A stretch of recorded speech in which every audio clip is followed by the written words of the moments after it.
اتفقنا أو اختلفنا، أنا من عشاق الأكلة دي وباحبها جدًا ولازم أعملها، وباعملها بطريقة مميزة كده، ودي بالنسبة لي الأكلة المفضلة، فلازم كده أعملها بطريقة حلوة مختلفة شوية عن الطرق الاعتيادية، بس بأمانة بتخلّيها طعمها في حتة تانية خالص، جنب بقى شوية رز بشعرية يا سلام! أكلة تحفة. تعالي هاقول لِك النهارده إزاي تعملي القلقاس ويطلع معاكِ كده أخضر، ويطلع معاكِ كده خفيف مش تقيل ومش ليه كده عرق وتقولوا بقى عليه إن أنتم لازم تعصروا له ليمون والكلام ده، ما فيش الكلام ده خالص. يالّا بقى ما تنسيش تحطّي لايك وشير وكومنت حلو كده منكم للتشجيع، وصلّوا كده على الرسول، ويالّا نسمّي الله ونجيب كده علشان نعمل القلقاس بتاعنا لازم نشتري سلق ونشتري خضرة، وأنا باشتري شبت وبقدونس وكزبرة، أيوه زي ما سمعتِ كده، أنا باعمل للقلقاس شبت وبقدونس وكزبرة، وبالأمانة بيبقى طعمه تحفة جدًا. الخضرة دي بتخلّي القلقاس ده في حتّة تانية خالص. وهاتي بقى كده حزمتين سلق كبار، وأنا عايزة تاخدي منها بس العرق اللي تحت، اللي هو الورق اللي تحت، أنا مش عايزة العيدان دي خالص. بعد ما هنقطّع كده الورق بالشكل ده، شايفين؟ أنا خدت بس كده الجزء اللي فيه الورق اللي تحت ده، وقطّعت الحزمتين. يالّا بقى كمان نقطّف كده الخضرة بتاعتنا، هاقطّف كده الشبت بالشكل ده، أنا برضه هاخد العيدان من تحت اللي هي فيها الأوراق، مش هاخد العيدان الطويلة الناشفة اللي من فوق دي، شايفين؟ هنقطّف كده نُص الحزمة، يعني من كل حزمة هاخد كده نُصّها مش هاخدها كلّها، تمام؟ لإني كده 3 انصاص من كل حزمة، نُص يعني من كل حزمة، فهيعمل لي كمية حلوة كده من الخضرة. بُصّوا نقطّف بقى كده الخضرة بتاعتنا كده بالشكل ده الشبت، وناخد برضه من الكزبرة نفس الحكاية. أول حاجة بس الأول وأهم حاجة إن إحنا بنشيل منها العيدان الصفرا دي، دي بنتخلّص منها نهائيًا، ما ينفعش تستخدميها دي كده خلاص باظت وما فيهاش أي فايدة خالص، فإحنا بقى هنرميها ونشيلها ونبتدي ناخد الأجزاء الخضرا كده نقطّف كده الورق بتاعها، العيدان كده من تحت اللي فيها الورق بالشكل دوّة، شايفين؟ أي حاجة بقى كده ما لهاش أي لازمة بنشيلها منها خالص وبنتخلّص منها، والعيدان دي بتبقى بالنسبة لي ناشفة ما لهاش أي فايدة، فأنا باخد بس كده الجزء اللي فيه الورق. بعد بقى ما قطّفت كده الخضرة بتاعتي كلّها الشبت والبقدونس والكزبرة، وكمان أخدت ورق السلق غسلتهم كويس أوي، وهاتي لي بقى شفشق الخلاط اللي عندِك وحطّي فيه الخضرة والسلق اللي إحنا غسلناهم.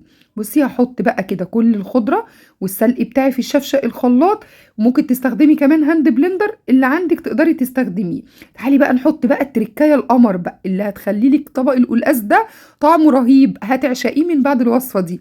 طماطماية كده تكون كبيرة مغسولة وقطعناها كده 4، وهاحط كمان نُص كوباية كده من المَيّة، وهاضرب بقى كل الكلام ده في الخلاط ضرب مُبرِح، أنا عايزة أضربه كويس جدًا. وهاتي بقى الحلة اللي هنعمل فيها القلقاس بتاعنا، نجيب الأول مصفى ونبتدي كده نصفّي الخضرة بتاعتنا اللي إحنا ضربناها في الخلاط، وما تقلقيش إحنا مش هنرمي أي حاجة خالص، أنا ما بارميش أي حاجة خالص، كل حاجة وليها طريقتها اللي هنعملها وهنستخدمها ليها. الأول هنصفّي كده السلق بتاعنا بالخضرة، نصفّيه كويس أوي وناخد المَيّة الحلوة بتاعته دي، وهاقول لِك كمان شوية إحنا ليه بنعمل التركاية ديّة. صفّي بقى الكمية بتاعتي كده كلّها، صفّيها بقى كده بالمصفى دي، بالمصفى الكبيرة وتعصّريه بإيدِك براحتك خالص. تعالي لي بقى للي بيتفضّل ده، اللي هو باقي كده العصارة دي اللي باقية كده من العيدان والورق وكل حاجة، شايفة؟ الحاجات الحلوة دي، دي بالنسبة لي البهاريز. بُصّي، دي المَيّة بقى اللي نزلت كده، تعالي بقى نحُط عليها شوربة، شايفة لونها؟ ما شاء الله، لونها أخضر كده وتحفة، شكلها رهيب. هنستخدم بقى شوربة. أنا من الناس أو من المدرسة اللي بتحب القلقاس ده بالفراخ، أيوه زي ما سمعتوا كده، أنا باحب أعمل جنب القلقاس فراخ، معظم الناس بتحب جنب منه لحمة أو بتعمله بلحمة، أنا بقى في حتة تانية خالص، أنا باحبه بشوربة الفراخ، ولو شوربة بط يا سلام بقى، لو شوربة كمان حمام، أي شوربة دسمة للطيور بتبقى تحفة جدًا. وجبت بقى الشوربة بتاعتي دي بعد ما غليتها مع مَيّة القلقاس أو مَيّة السلق، باخدها بقى كده وأنزّل عليها القلقاس بتاعي. القلقاس أنا كنت عملته معاكم في فيديو قبل كده، بيطلع من الفريزر الكيس باخده على طول أنزّله على الشوربة بتاعتي، يعني ما بنغسلهوش، اوعي تغسلي القلقاس، أنتِ كده بتضيّعي كل الفوايد بتاعته. الناس اللي بتقول لِك ده بينزّل مادة لزجة والكلام ده كله، ده عشان أنتم بتقعدوا تغسلوه بمَيّة ساقعة كتير، فكده أنتم بتطلّعوا كل النشويات والفوايد بتاعته. أنا بانزّله كده لمّا بينزل على طول على مَيّة ساخنة، بيعمل على طول أو على الشوربة الساخنة، بيعمل على طول عملية صدمة ليه.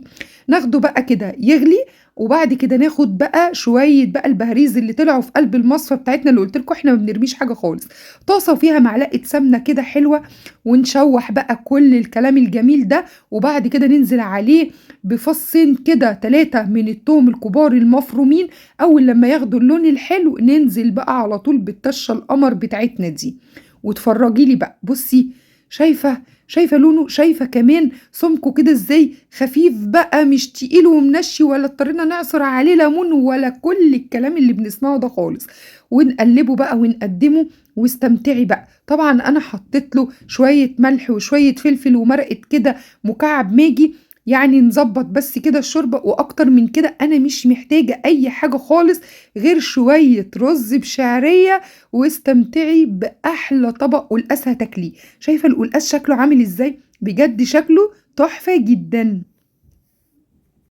بُصّي بقى القلقاس مضبوط في السِوَى بتاعه مش مهري ولا أي حاجة، بجد تحفة جدًا. أتمنى يكون الفيديو عجبكم واستنوني في فيديو جديد، واوعوا تنسوا اللايك والشير والكومنت الحلو منكم للتشجيع، وأقول لكم أسيبكم في رعاية الله، مع ألف سلامة.